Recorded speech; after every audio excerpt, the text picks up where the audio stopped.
Welcome to Businessworld's focus on the Sustainable Development Goals. We have with us today Professor Srinath Reddy, who is the founder and president of the Public Health Foundation of India.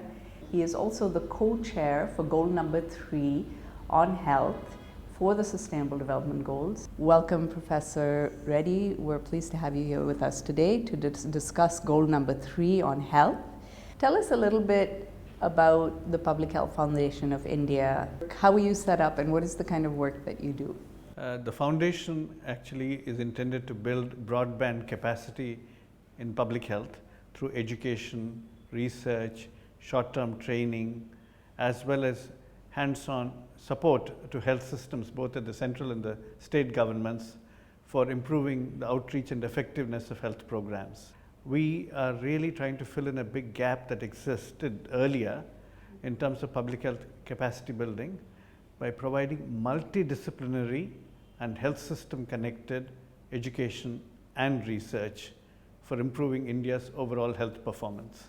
What would you characterize as the key challenges India faces presently around health? You name them, you have it all. Apart from fairly high levels of maternal and infant mortality, which have shown an improving trend in recent years of decline, but nevertheless have fallen short of the Millennium Development Goals, as well as a host of infectious diseases which are still vying for attention, like tuberculosis, HIV, and malaria.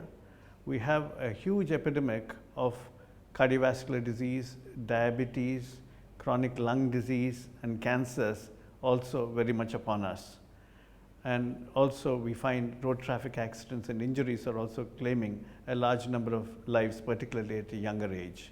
So we have several concomitant challenges we need to deal with, and that's why we need a very strong health system which can cope with all of them at the same time. What do you see as the interlinkages between the goal on health and, say, the goal on poverty or gender equality? How are these goals interlinked? Apart from poverty itself contributing to ill health contributes a great deal to perpetuation of poverty. Healthcare expenditure, which often is very high, can push a large number of people into poverty or keep them very poor because they can't afford it. At the same time, ill health prevents you from gaining productive employment or even good education. If you are an ill child, you can't benefit from good education. Therefore, all across life, you actually get mired in poverty or get pushed into poverty because of ill health. At the same time, gender is a very critical element because particularly without gender equality, we find women's health needs being greatly neglected, right from nutrition of the girl child even to attention being paid for pregnant women to get appropriate care in institutional facilities. So gender mainstreaming into all health programs is also absolutely critical, and without that, neither the health goal can be served nor can the wider development agenda be advanced. The goal number 3 of health has 9 different targets. You have stated that you consider universal health care to be one of the most important targets that India needs to focus on.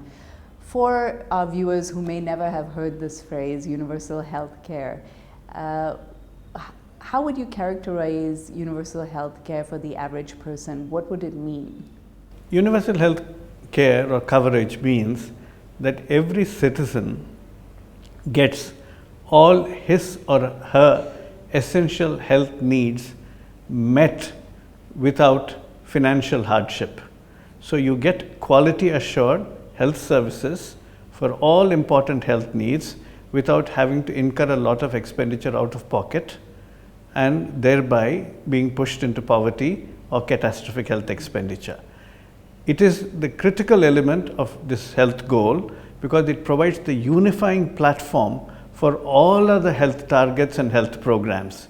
You have to really now configure your health system to deliver universal health coverage so that whether it's infectious diseases or high blood pressure or diabetes or safe delivery, all of those needs are adequately covered through universal health coverage. Recent government policy has been emphasizing a health insurance model with incentives for the private sector to reach vulnerable sections of the society. What is your take on this initiative, and will it help us achieve universal health care?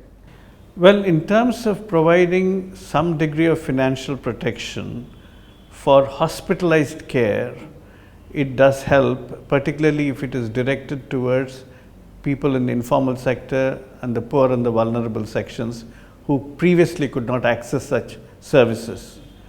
However, unless we include primary health care, especially outpatient care and essential drugs and diagnostics, we will not be able to provide universal health coverage, because the maximum component of out-of-pocket expenditure is actually in outpatient care. Which is not covered by? Which is not covered by these current insurance programs. So we need to combine the National Health Mission and the insurance program, the RSSY, which is now being proposed instead of RSBY, and then make them into a combined package, and which has to be delivered through strengthened public sector facilities as well as contracted private care providers, so that they can also become part and parcel of the larger universal health coverage configuration. If you had to pick 3 policies that you would like to see taken up over the next year towards achieving our 2030 goals, which 3 health-related policies would those be? As I said, I would go in for universal health coverage in terms of increased allocation of public financing, raising it to at least 2.5% of our GDP, so that we will be able to invest much more into, firstly, primary health care strengthening from the sub-center to the community health center. Secondly, strengthening of district hospitals. And third, preparing a huge cadre of technology-enabled frontline health workers who need not be doctors to deliver primary health care services, or most of them, in both rural and urban areas. We have a huge youth population. What are your recommendations around bringing the SDGs to young people? How do we need to engage with them? Well, SDGs are all about their future, because unless we deliver on the SDGs, we are not going to create a good future for young people. So they are vital stakeholders. And young people are now beginning to understand whether it is creating a tobacco-free society in which they can breathe air which is not polluted by tobacco smoke, or get sustainable diets which are also ecologically sustainable. That means a dietary diversity, but which does not extract a toll out of the environment. So these are all issues that young people are grappling with. And I think all of these are very important, and particularly health is a very good summative indicator of all of the sustainable development goals. Because unless you achieve a healthy environment, unless you reduce poverty, unless you promote gender equity, unless you improve educational access, you are not going to see a healthy society. So health is the best measure of success in sustainable development, which is a society we must hand over to our young people, and they must get engaged in active advocacy, demanding that change for their own sake and that of the other succeeding generations. Thank you very much, Professor Reddy, for those thoughts, and we hope to hear from you soon on health and on the Sustainable Development Goals. Thank you. We at BW Businessworld are committed to transforming this country through BW sustainability. In 2015, 193 countries signed the SDGs. 17 goals: poverty, gender equality, climate action, zero hunger. 169 targets. Together, we will achieve the 2030 agenda.